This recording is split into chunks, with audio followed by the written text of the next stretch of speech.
إذ تصعدون ولا تلوون على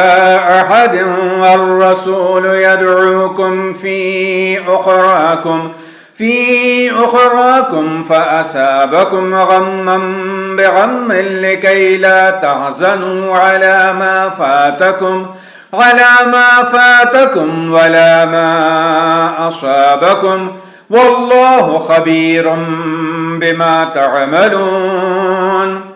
ثم أنزل عليكم من بعد الغم أمنة نعاسا يغشى طائفة منكم وطائفة قد أهمتهم أنفسهم يظنون بالله غير الحق ظن الجاهلية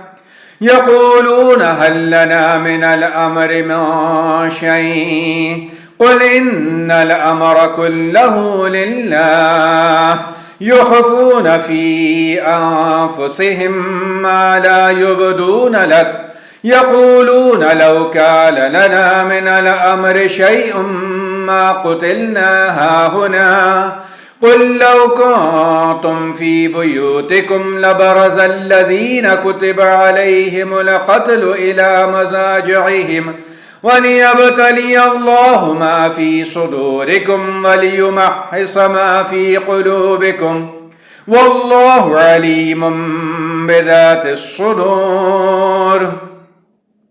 إن الذين تولوا منكم يوم التقى الجمعان إنما استزلهم الشيطان ببعض ما كسبوا ولقد عفى الله عنهم إن الله غفور حليم.